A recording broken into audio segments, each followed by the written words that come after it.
All right, so we are live on Facebook. Welcome to our weekly wellness sessions for musicians. My name is Francesca Leo, and I'm the chair of the Puerto Rico Flute Symposium Wellness Committee. I'm joined by my colleague, Dr. Jessica Kebby, who is the founder of Mindful Music Pedagogy and teaches at Mid-America Nazarene University. So just as a brief reminder, before we introduce today's very exciting guest artist, all sessions are archived on the Puerto Rico Flute Symposium's Facebook page, as well as diazdelmoralfoundation.org. If you're a music educator and you wish to share these videos with your students, we also offer the direct MP4 files, and you can send us an email at wellness@prflutesymposium.org where we can share the files with you directly. We'd also like to mention that if you've been enjoying these sessions, to please consider making a donation at the link in the description to the Diaz del Moral Foundation.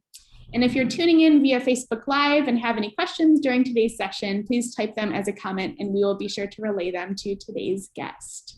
So at this time, it's my pleasure to introduce Dr. Terri Sánchez, who will be giving a class titled Overcoming Practice Anxiety. In today's overstimulated and instant gratification-oriented world, sticking with disciplined practices can be challenging. Practice sessions can be challenging. Dr. Sánchez will be discussing how to let go of practice anxiety and navigating your music and emotions with more ease and flow. Dr. Sánchez will also offer suggestions and advice directly from the Aspiring Flutists Practice Book Series and feature concepts like patience, focus, and repetition in a new light, helping you to foster a sense of unlimited possibility in every practice session. So just a little bit about Dr. Sánchez. She is the senior lecturer in flute at the University of Texas at Arlington. She's a top prize winner in many national flute competitions, including the NFA Orchestral Audition Competition, the NFA Young Artist Competition, along with the award of Best Performance of Newly Commissioned Work, the San Diego Flute Guild Artist Gold Competition, the Myrna W Artist Competition, the Upper Midwest Flute Society Young Artist Competition, and the Walfrid Kujala Piccolo Competition, among others. So at UTA, Dr. Sánchez is the founder, faculty advisor, and artistic director of the MFC Grace Notes, or the Maverick Flute Choir. An advocate for musician self-care and positive practice sessions, Dr. Sánchez is dedicated to creating resources for musicians that help them release practice anxiety and discover their true potential in the practice room. So I would now like to invite Dr. Sánchez to take away the discussion. Thank you so much, Francesca. Well, today's session is going to have 4 parts to it, 2 of them interactive. The first part, I hope you will just sit back and relax because I'm going to tell you a story. And then after I tell you a story, I want to talk a little bit about anything that resonated with you from what you heard. Then I'm going to talk you through the guidelines for emotionally intelligent practice that I wish I had known when I was starting out on my flute journey so that I could have overcome practice anxiety from the very beginning. I'm very passionate about sharing what I've learned so that there can be a minimum of suffering and stress and a lot more time with joyful creative practice. And then after I go through my simple guidelines for emotionally intelligent practice, I want to have plenty of time for questions and answers. But for the moment, sit back, relax. Let me tell you a story.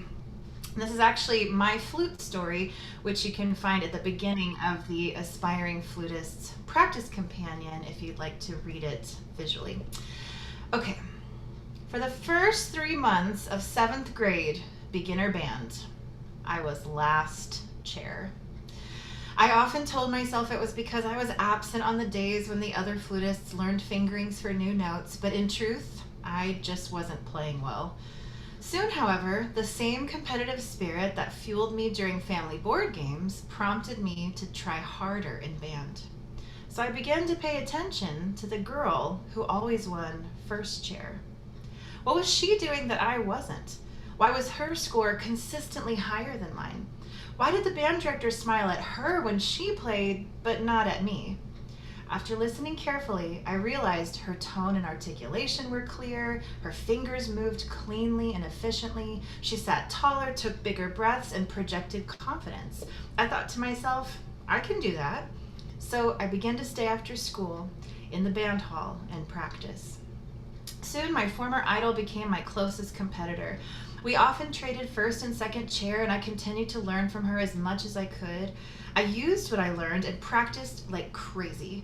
When the time came to audition for All Region Band, I won second chair in the top group, higher than the girl who had originally inspired me to start practicing. But instead of being thrilled, I immediately wondered, what did first chair All Region player do that I didn't do? This pattern of questioning, practicing, and growing continued throughout middle school and high school.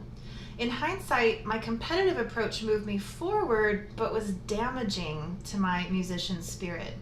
Nevertheless, I enjoyed music and felt I was excelling as a flutist, so I decided to go to college and major in music. Unfortunately, I was in for a rude awakening. I thought I had been working so hard, but now everything was harder. Everyone around me practiced just like I did, but much more. The other flutists were passionate about flute playing and music like I was, but also seemed to magically know what to do in the practice room for hours a day. I tried and failed to practice my way past the other flute players, but eventually began to view the practice room as a torture chamber. I was plagued by thoughts like, how come I'm never good enough? What do they have that I don't? If I can't be better than everyone else, then what's the point? Instead of being productive and inspiring, my practicing became forced, frustrating, and toxic. Soon, I quit trying to grow as a musician and became an expert procrastinator. I would avoid my flute all week, practicing just enough to feel prepared for ensemble rehearsals. I got up ridiculously early on lesson mornings to cram in a week's worth of practicing. I cried in the practice room more times than I like to admit, and my time as an undergraduate music major was blurred by stress and anxiety. After graduating, I couldn't bear the thought of even more difficult challenges awaiting me in grad school, so I decided to take time off and teach instead. The next 3 years were the best and worst of my musical life. Football is big in Texas, and there are hundreds of marching bands with countless flute players. Because of this and a little good luck, within weeks of moving back to my home state, I had 35 new flute students. And I would eventually teach almost 80 students a week. The money was good, but the work was exhausting. My best teaching experiences took place in the comfort of a beautiful home during the late afternoon or evening with a serious young flutist who practiced all of my assignments and improved steadily each week. My worst teaching experiences took place at 7 a.m. in a middle school band hall practice room that smelled like trombone spit. I vividly remember teaching a difficult student who had bad morning breath and couldn't even hear me over the sound of the band rehearsal taking place a few feet away. I simultaneously loved and hated my job, but kept at it because I had a pretty good knack for teaching, needed the money, and felt like it was the right thing to do at the time. Much to my surprise, while I was busy driving all over the Dallas-Fort Worth Metroplex, getting up early, getting home late, and teaching every age and level of flute player imaginable, something amazing was happening. I was growing again. Looking back, it seems to me there were 3 major reasons I grew as a musician during those years of constant teaching. Reason number 1, teaching rhythms to my students. Using fun words like pie for quarter notes, jello for eighth notes, and huckleberry for 16th notes, I clapped, tapped, and counted with my students all day, every day. Over the course of those 3 years, I came to realize how, up until then, I had lacked a sense of steady pulse and rhythmic proportion. As an undergraduate, I thought I understood rhythm, but now I knew I had been mostly guessing and approximating. Reason number 2.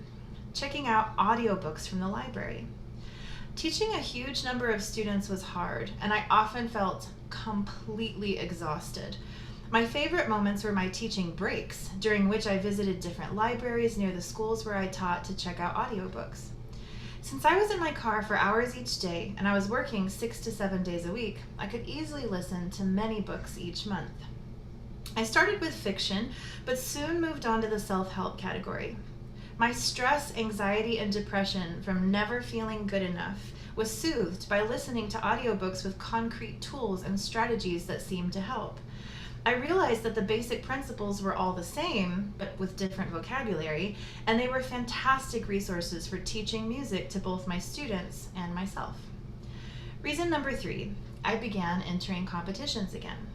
Because I never gave up on my dream of becoming a serious flutist, I sought out competitions to give me goals and deadlines. I didn't have much time to practice, but I would use the 5-minute passing periods between classes at the schools where I taught to work on one difficult musical challenge at a time.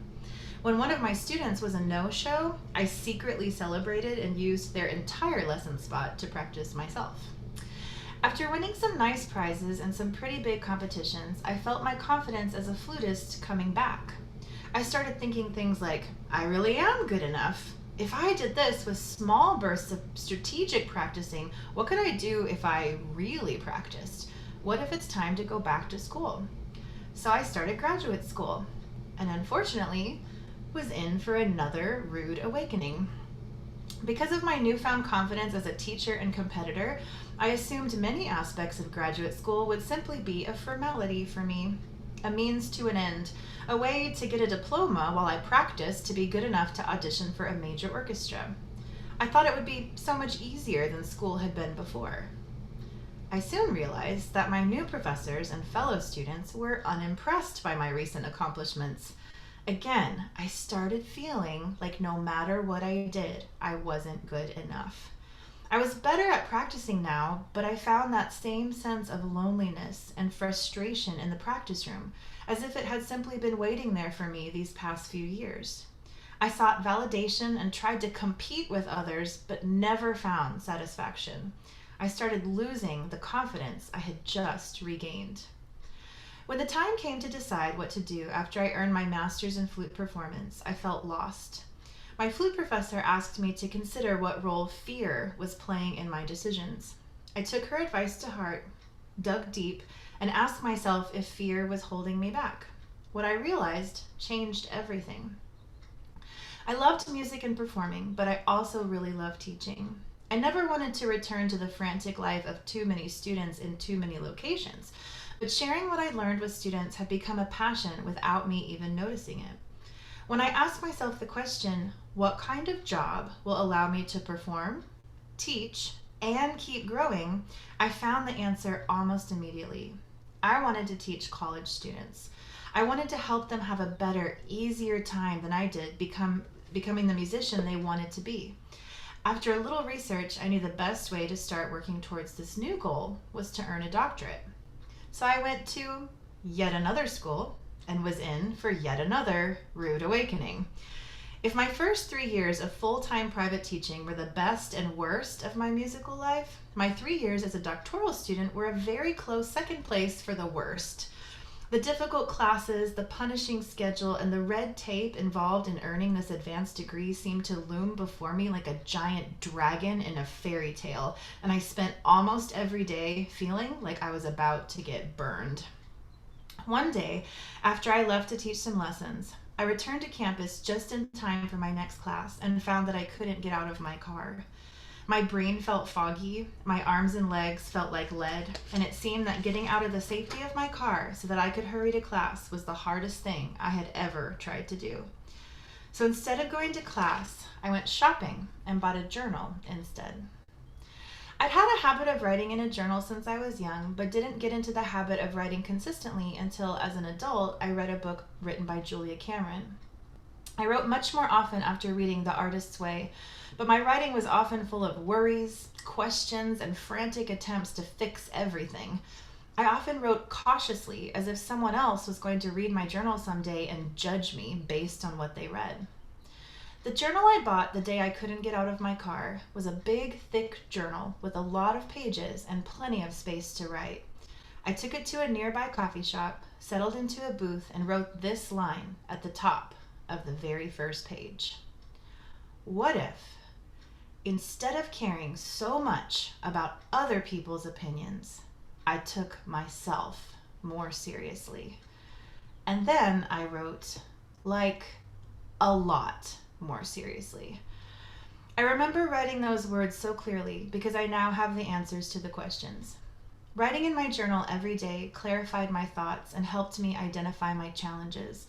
When I was frustrated in the practice room, my journal helped me find ideas and breakthroughs right when I needed them. When anything and everything about trying to earn my degree was driving me crazy, my journal calmed me down and kept me going. The journal I bought on that overwhelming day became my stress relief, my inspiration, and my constant companion.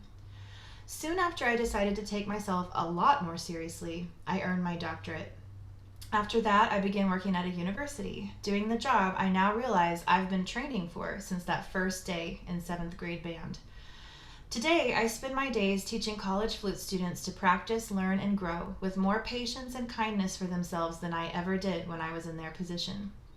With every lesson I teach and every moment I practice for upcoming performances, now a joyful, creative experience instead of the torture sessions from my past. I am so grateful that I started as last chair, struggled my way through my music education, and now have a priceless gift to share with any aspiring flutist willing to learn from my mistakes. So the first Q&A I want to do right now is just to ask you, did any part of my story resonate with you? Could you identify with anything I shared? Ilan? Yes, absolutely. Some parallels, some not. I also had a flute studio with 35 students for a long time and was determined not to do a pre-programmed program for them because a lot of them had issues of various sorts. So I would design a plan for each one. And much of your story resonates. Thank you for sharing it. Thanks, yeah. Has anybody else had any struggles during their education or during practice sessions that sound a little bit like my torture sessions I used to have? Yeah, Joan? Yeah, I guess I identified with the judging against other people. I often wonder, why are they getting it? Why can they read faster than I can read? Why can their fingers move better than mine move? So yeah, the judging is a constant for me. Yeah, I think that it's so, so, so common. You know, I teach a ton of classes, different universities, flute festivals, conventions, and I've met all different types of flute players. And it's incredible how we all go through the same exact things. I have a theory that type A perfectionist personalities are drawn to melody based instruments like violin, flute, and soprano voice, that kind of thing. I think it's because we have the false sense that we can control everything and be the stars and like somehow reach our perfectionist ideals. But then all of us at a certain point have to hit that brick wall because musicianship doesn't work on that path forever. Controlling and stressing and freaking out and trying to fix yourself into, perfection oblivion is only going to end up in injury, anxiety, and so many problems that the beautiful music is the thing that suffers along with your psyche. And I know so many incredible flute teachers and professional flutists that they own yoga studios and they do Bikram yoga and they're all into meditation and light and love and art and creativity and dance and all these things because we all had to find a different way. That you can't squeeze the life out of your flute for years and years and years and keep going. You can't internally judge yourself and beat yourself up and feel like a failure over and over and over again and then keep going. And then to top it all off, the flute is just the most unique and beautiful instrument that needs us to surrender to it. And this Toni Morrison quote, I just love it. If you surrendered to the air, you could ride it.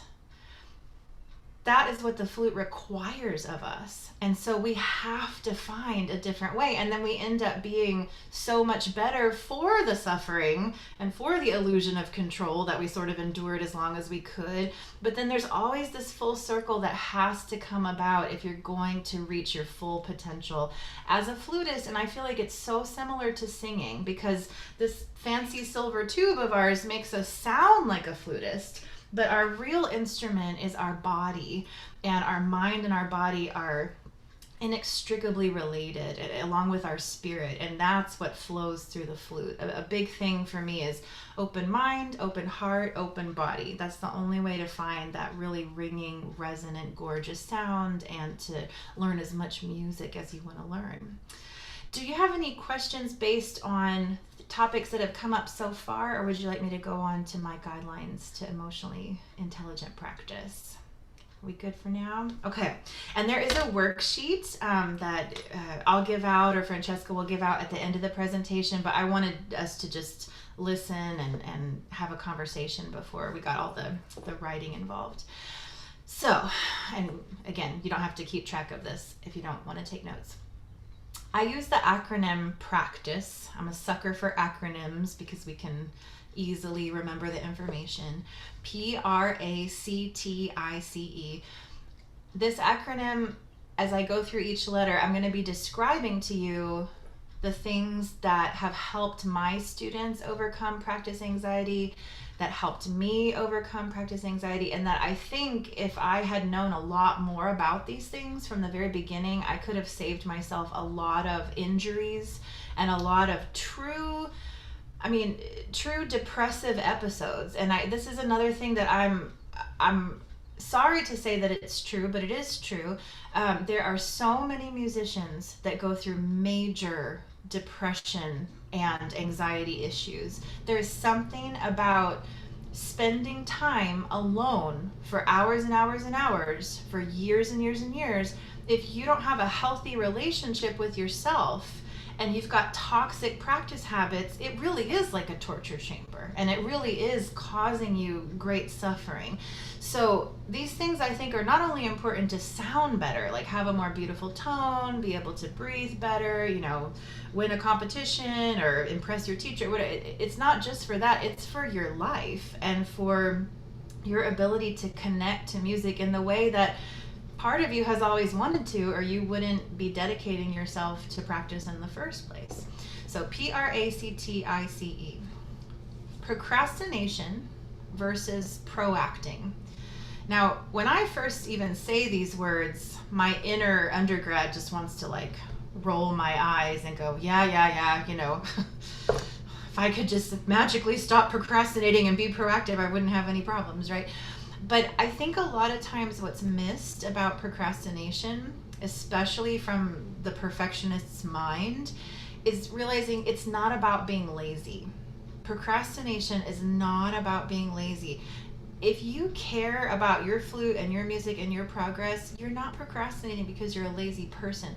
You're procrastinating because you're afraid. You're afraid that when you practice, it's not going to work, or it's going to take too long, or it's not going to be good enough. And our minds, our caveman brain is just programmed to seek pleasure and avoid pain. So if we associate practice with pain, we're going to avoid it like the plague.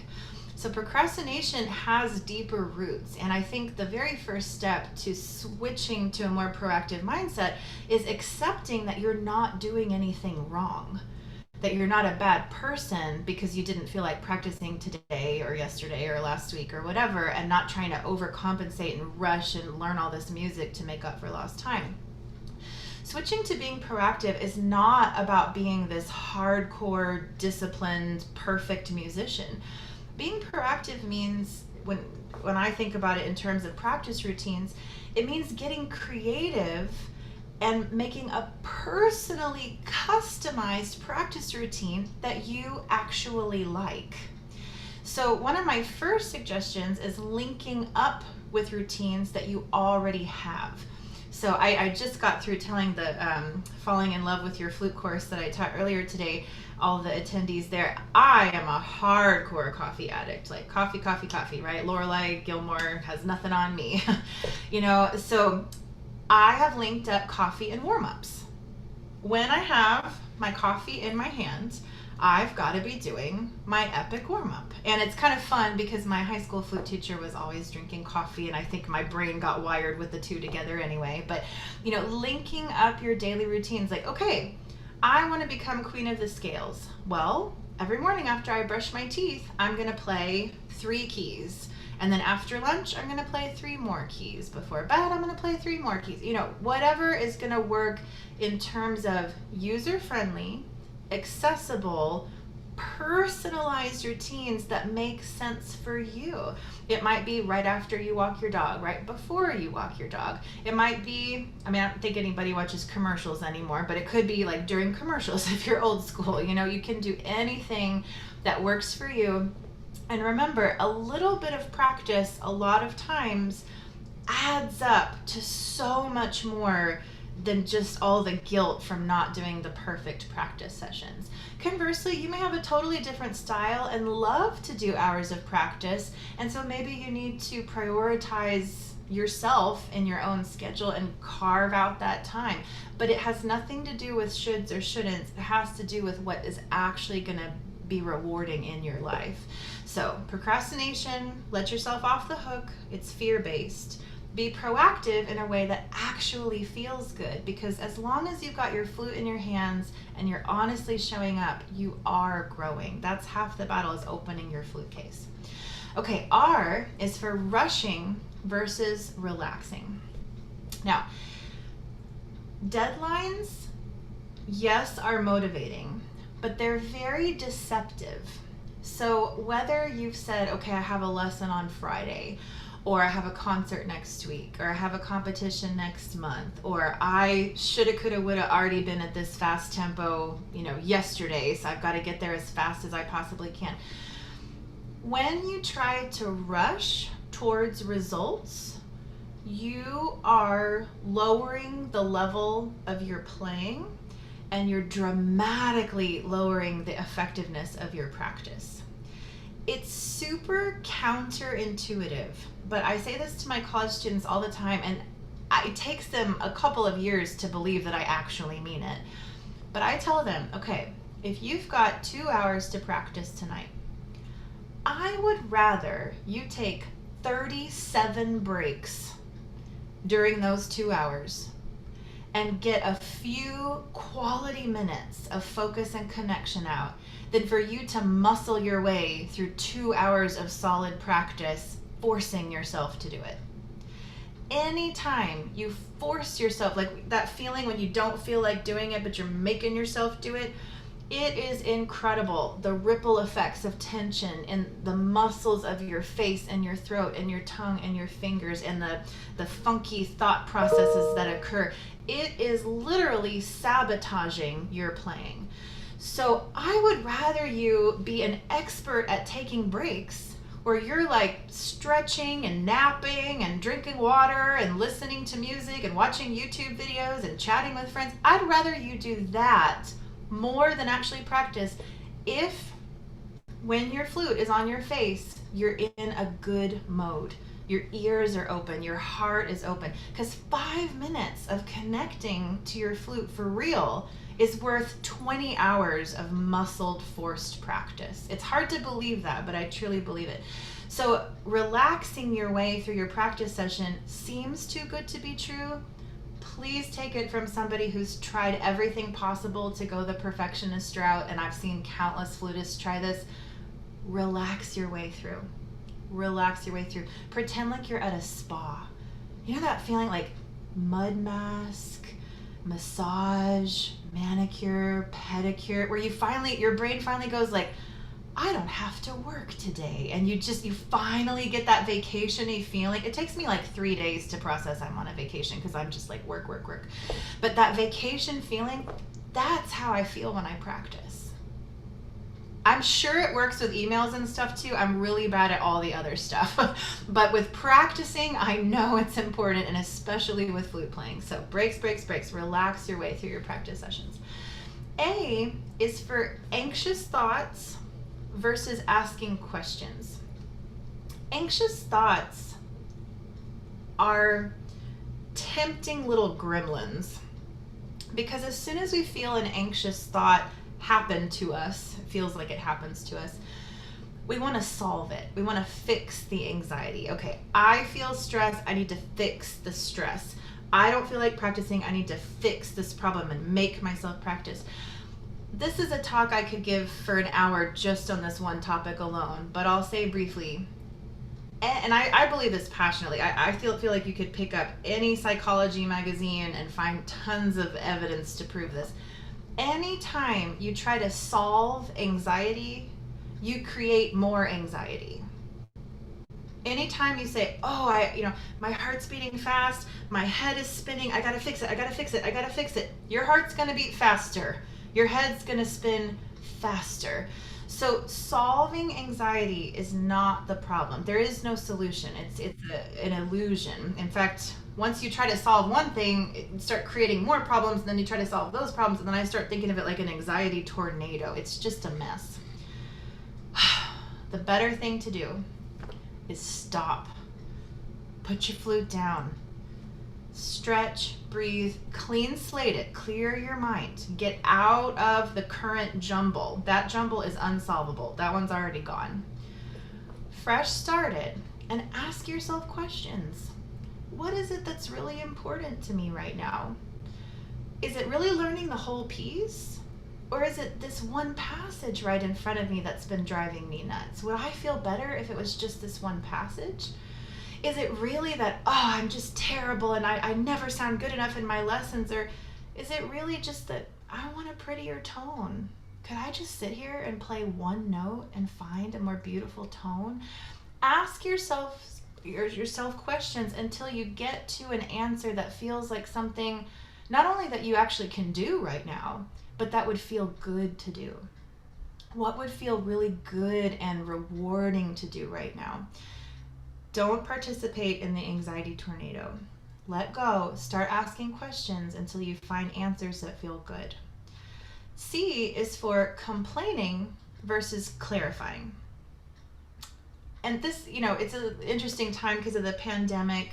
And we're all doing so much online, but in the past I would say, when you're talking to your friends in the hallway at school, or maybe you're talking to your fellow flutist and community band, or we're all around talking about, this part's so hard, this part's so fast, that lesson was so brutal, oh my gosh, I don't know how anybody, when we're kind of gossiping, complaining. And even if it's to ourselves, like just our habitual stressing out, complaining, it's crazy. Your brain hears you. Your brain registers that information. Oh, that part's so fast? Okay, check, got it. Too fast for me. Oh, that part's so hard? Got it. Okay, yeah, that's way too complicated. That's not a possible thing. Anytime you complain, your brain hears you. The better thing to do is to clarify what's actually going on. So let's say you're complaining about a really, really hard solo, and you're just like, I suck. This just sounds terrible. Well, what sounds terrible? Clarify it. Is it high register in general? Is it the fingering transitions going from one note to the next? Is it about the tonguing? Is it about the larger intervals? Or is it more about the breathing? Or is it maybe that you haven't really listened to this piece very much, and so you don't feel very connected to the solo itself? Do you understand all of the rhythms? Do you understand everything the composer's written there? There are so many different individual components with any given musical challenge that often you're getting overwhelmed because you think the whole thing is just too hard. And when you're in complaining mode, your brain's like, oh yeah, this is way too much for me to handle. But if you clarify and break things down into the individual components, well, then you can start looking at things one at a time. Okay, I do understand the rhythms. I can clap them. I can count them. Okay, my tone's, relatively beautiful today. That's going well. You know what? It's really hard for me to go from high F sharp to A. That fingering transition feels very tricky, and it's kind of discombobulating me. And you can really zoom in on an element that's probably been driving you crazy. And even if it's a lot of elements, as long as you can take them one at a time, you're not going to be in overwhelm. So C is for complaining versus clarifying. Clarify the steps, clarify the components. Okay, the next one I take very, very seriously. And if anybody feels compelled to share after this, please feel free. T is for trauma versus telling wiser stories. I think the effects of being in a rehearsal where a conductor is kind of terrifying, they're underestimated. I also think the effects of being in an ensemble where your fellow flutists are talking badly about you, they're underestimated. I also think the effects of you feeling terrible about how you play for months and months, years and years and years, that's dramatically underestimated. In my personal opinion, and I'm not a psychologist, but I am a musician who's kind of studied these things for a long time, I feel like the long-term effect of the chronic stress of beating up on yourself is the equivalent of what happens to a person when they're abused. Or like if you think about a dog when it's like beaten, and you see, like, even if it's got a new owner and the new owner is just as kind as possible, like maybe you have a brand new flute teacher, a brand new conductor, you know, if you think about that dog, no matter how well it's being treated right now, its past abuse shows through in how scared it is of everything. And I think it's so important for us to go in and acknowledge that, okay, you know, I'm 39 years old, but I have an inner 7th grader that still feels the effects of just bawling after being last chair from a chair test. Like, I had this audition one time, I won't say for what, because this person's still around, but I got cut off right in the middle of an audition as a young high schooler and told, let's not insult Mozart any further. Took me years to play Mozart after that, right? But by acknowledging that that's a real memory in my body, I can start to tell myself wiser stories about what was going on. And it's important to recognize this. So when I think about that conductor now that cut me off and told me as a young flutist that I was insulting Mozart by playing the way that I was playing, I can know now with more perspective, you know what? He probably was not having a great day. He might have had family trouble at home. He might have been ill. He might have an addiction to something that he was in a hangover or recovering from. He might have had really, truly intense negative reinforcement teachers himself, and that was his type of programming. He also might really, really, really love Mozart and have very passionate, strong ideas about how it should be played, and he might have thought I was being disrespectful by playing in the ignorant way that I was playing. By telling myself wiser stories about what he was going through, I don't need his behavior to change for me to feel better. And I think it's really, really important, especially if you're going to be in any kind of performing ensemble going forward. There are just some conductors that believe in negative reinforcement, and you have to be strong enough and love yourself enough and be clear enough about who you are as a person that you don't take every single thing that a conductor or a teacher says that's negative to heart and let it affect how you feel about yourself so much. So I truly put all the responsibility on myself because I have to live with me, and I am the flute player that I want to nurture for the rest of my life.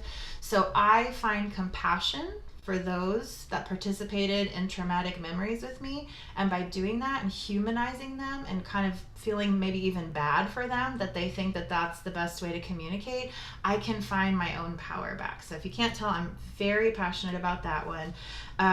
Does anybody want to speak to trauma versus telling wiser stories? Linda? Oh yeah. As an adult, I went back to flute playing. I went back to clarinet, back to music, because my kids were having so much fun with it. I ran into a flute player who tells me, you're playing wrong, I can't fix it, and don't ever play flute around me again. Which actually made me want to learn how to do it right and become a better player, but not without trauma. Yeah. You know, I mean, I really think acknowledging how inappropriate that is and just how much you didn't deserve for somebody to say that is very important. As flutists, we care so much about how we sound, and we're so invested in what we're doing that somebody saying that to us might as well be like them saying, you're wrong. You don't deserve to be here. And if we internalize that without realizing, wow, that person has a lot of issues, and they do not have the kind of perspective or happiness in their life to be able to communicate with any kind of elegance or dignity. If we can't have a little conversation with ourselves about that, then yeah, it gets internalized. And then because we're musicians and we practice and we do repetitive motion, muscle memory over and over and over again, we're not just programming in the fingerings, guys. We're programming in the mental and emotional state we're in while we're doing the fingerings. So it's very, very important to have the mindset and the sense of self that is good for you as you're doing your repetitions. For the sake of time, I'm going to go on, but Linda, thank you for sharing, because I know that's not the easiest thing to share. I is intellectualizing versus internalizing. So often with a perfectionist mindset, or even if you're just a flutist that wants to be the best flute player you can be, it's very tempting to try to remember every piece of advice every teacher has ever given you, every tip you've ever seen on the internet, everything you've ever made a mistake with and feel like you need to fix. And the to-do list is endless. It's too many things to remember. And we don't have any time to think about to-do lists when we're playing music. We get 1 second per note if we're lucky. You start to add to-do list items onto that, and it's like a recipe for disaster. So trying to intellectualize, like, how do I do this? What is my lip supposed to be doing? Okay, but are my shoulders relaxed? Okay, but my teacher said to do this. But this other person 10 years ago said I was sharp, but how is any beautiful music going to come out of that? That doesn't work. Instead of intellectualizing, you have to start internalizing simple, streamlined thoughts and actions. And that's why slow tempos and breaking things down into baby steps, small sections is absolutely necessary, because we have to do something over and over and over again for it to become a part of us. I mean, just think about when you're driving. We're doing so many complex things, from the way we hold the steering wheel, to checking the mirror, to being aware of the cars around us, to being aware of our speed, being aware of the weather, being aware of where we're going. We're doing so many things, but it's internalized, and it's a process that we've done over and over and over again, so it feels like second nature. When you're playing your flute, the only way to beautiful, effective playing is through repetition and internalization of simple thoughts and actions and movements and sounds. There's no time for to-do lists. So if you've been trying to remember every single thing you think you're supposed to remember all the time, look no further for the source of your distress. I do not recommend that. And I have a tool that I don't have time to go into right now. I'm hopefully going to make a YouTube video about it soon. But I work on sound sheets with my students and myself, where I get all those yummy aha moments on one sheet of paper, one kind of art project, fun sheet of paper, and it's just always right there when I practice. So I don't have to keep anything in my head, nothing at all. All I have to do is be myself and play and indulge in repetition, luxuriously slow repetition, and then glance at my sound sheet and go, oh yeah, I remember that lesson 10 years ago, and so-and-so said this, and that felt so good. Oh, let me try that. One thing at a time, and all my aha moments are on one sheet of paper, but that's a different topic. Okay, the next C is for controlling versus caring. I'm going to be short about this. Again, we could talk about this forever. Control is an illusion. There is no such thing as control. I'm just going to read for you word for word what I put on the worksheet. Control is an illusion. Muscle memory plus surrender and affection give you access to momentum, flow, and beauty. You cannot squeeze your flute into submission. You cannot concentrate hard enough to play a fast passage well. It's only through internalization, muscle memory, and comfort and familiarity, and really bonding with the way that you want to play it, that you can find that flow and that beauty. Control doesn't work. It's not even really a thing. I showed you guys in the Fall in Love with Your Flute course earlier today. I got my first tattoo in December. Sing along, surrender. Like when you're driving in a convertible on Highway 1, sun, wind in your hair, singing along with the radio. That's what we're always going for. Control is not going to create a beautiful performance. Okay, last one, E, efforting versus elevating. Working hard makes you sound like you're working hard. And none of us wants to hear that. Nobody in your audience wants to hear that. Your teacher doesn't want to hear that. You don't even want to hear that. Nobody wants to hear you suffering and laboring through the Poulenc Sonata. Nobody wants to hear that.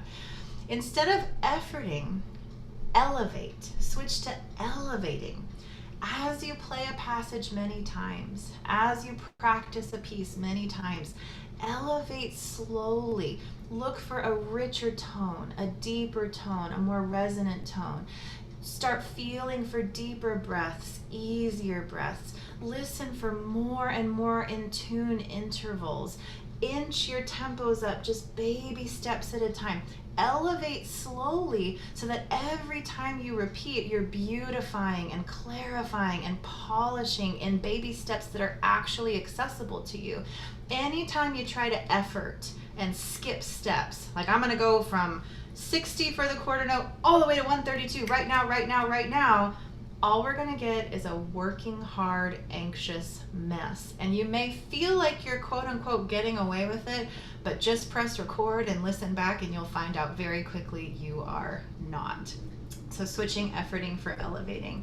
So I just want to review, but again, we're about to share a worksheet. P is for procrastination versus proacting. R is for rushing versus relaxing. A is for anxious thoughts versus asking questions. C is for complaining versus clarifying. T is for trauma versus telling wiser stories. I is for intellectualizing versus internalizing. C is for controlling versus caring. E is for efforting versus elevating. And I want to go to everybody in the room first, but then there were a couple of questions that were submitted ahead of time I want to address. Does anybody present right now have a question or a comment about some of the topics that we've been talking about so far today? I think I'll go to the questions that were submitted before the class. The first one was, how do you cope with anxiety, especially as it's connected with body tension when you're preparing for a public performance? So now we're getting into a little bit of performance anxiety versus what I've been talking about today, which is practice anxiety, but they're very, very related. They feed each other because how you prepare for a performance determines how you're going to feel during the performance, and how you feel about your performances determines how you're going to feel when you practice. So they are very related. My answer is this, and we've talked about it a little bit already. Coping with anxiety is a losing battle. Instead, practice mantras, affirmations, and strategies that are ready to go when you need them. Breathe your way to more mental clarity and accept that adrenaline is a normal part of the performance experience. The more you know yourself and what makes you feel better, the more access you have to feeling better when you need to. So one thing I'll add to that is that it's important to add stress tests to your practice sessions. If you only ever practice in one place in the comfort of your own home, and you get to a certain level there, but then all of a sudden you have a teacher watching you or an audience watching you, or you feel this extra pressure, your body and mind are going to react completely differently than the way they reacted to things and interacted with things when you were at home. So it's important to press record, not just on audio recording, but also video recording. It is one of the scariest things in the world to watch yourself. This Alexander technique class I took in my undergrad, it was brutal, because the professor not only would videotape us, but then we would have these one-on-one sessions where we watched the video in slow motion, and he would like pause and go, see how your butt's sticking out there, and see how you're doing this there. And I mean, I think my face was just red during all of those sessions. But oh my gosh, the awareness. When you watch yourself back, you begin to know yourself on a level that you probably never thought possible if you haven't done it already. And when you can start to feel compassion towards yourself as if you are your own student. So it's like the person that you are watching the video is the teacher and the person on the video is your student. if you can get to that place that I call loving neutral, my student Carmen actually came up with this years ago. Loving neutral, there's this beautiful self-portrait. I wish I could remember the painter, but this female painter, gorgeous self-portrait. I feel like it embodies loving neutral, because imagine how long she had to look in the mirror to paint that self-portrait. And it was not a flashy, glamorous painting. She didn't, cover up her flaws and try to make herself look like something she wasn't. It was a very honest painting, but there was a beauty kind of glowing from the inside out. So she had to be objective while looking in the mirror. Like we have to be objective watching the video back or listening to the audio recording, but we're doing so in a loving way. Just like if you were teaching a student, you wouldn't go, man, you're stupid. How come you can't get that? No, it'd be like, okay, this is where I want you to be. This is where you are. Here's how we're going to build a bridge. If you can have loving neutral as you become your own teacher, it's amazing what you can accomplish. The second question that was submitted before the session is all practice anxiety bad? Can the bad anxiety be redirected and used to my advantage? That's a great question. My response is nothing is bad unless you resist it.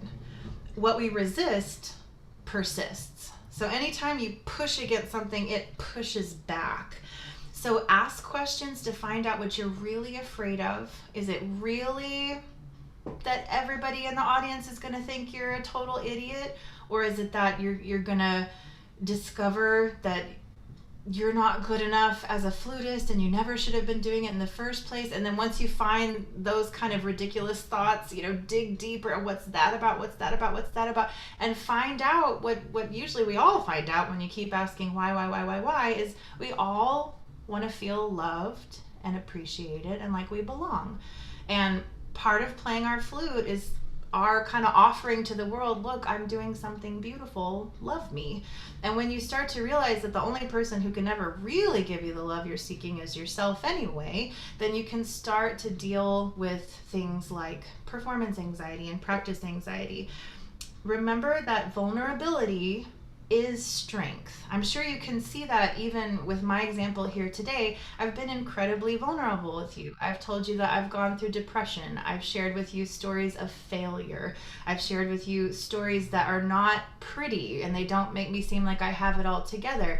And yet I feel very strong sharing them with you because vulnerability is strength. And vulnerability in performance is what makes it beautiful. Just like an audience doesn't want to see you working hard, an audience also doesn't want to see you freezing up and sort of putting on a fake persona for everyone. We want to see who you really are, where you really are, with your flute playing exactly where it is that day at that time in that piece. And I'll end with this mantra that I really love from Brené Brown. If you haven't read her stuff or watched her viral TED Talk, I highly recommend it. But one of her mantras is, don't shrink, don't puff up, stand your sacred ground. Don't shrink, don't say, I'm the worst flutist in the world, I'm always gonna suck. Don't puff up, oh, I'm so much better than so-and-so. Stand your sacred ground. I am me, and I'm playing this beautiful music for you today. I love this music. I hope you do too. There are going to be some things I do that are absolutely beautiful. There are going to be some things that I do that I'm going to want to improve after I listen back to this performance. But regardless, this is a priceless moment in time, and it's a moment that we're sharing together. So this was just, a condensed version of things that I could talk about forever. But does anybody have a follow-up question? I thought I saw one come through in the chat. Oh, uncontrollable shaking while playing in front of others. Very briefly, I will just say, when you fight shaking, shaking gets worse. One of the best shortcuts I can think of, because I used to have to throw up before I perform. I've had very severe physical symptoms in my life, is to accept the symptoms. Oh, I'm nauseous. I knew that was going to happen. There it is. Yep. Okay. Here comes the nausea. Here comes the butterflies. You know, my hands are shaking. Oh, there I go again. Okay, I'm going to breathe. It's okay. I'm human. There's going to be good stuff. There's going to be bad stuff. Yep. Okay, shaking. I knew you were going to happen. You're just showing me that I care a lot. Jeannie Baxtresser, I think, said this. She thinks of the fear as like a little person. And she puts the little fear man on her shoulder and says, hello, old friend, let's make some music. So don't fight it. What we resist persists. Accept it as part of the normal human performing experience and learn to love yourself through it. And when your body and mind get the picture that you've received the message, it will quit clamoring so loud for you to hear it. And all the message really is that you really, really care. And so you're not doing anything wrong. And I think that's important to realize. Okay, I'm going to stop now because that sure has been almost an hour. Is there anything anybody wants to talk about as we wrap up for today?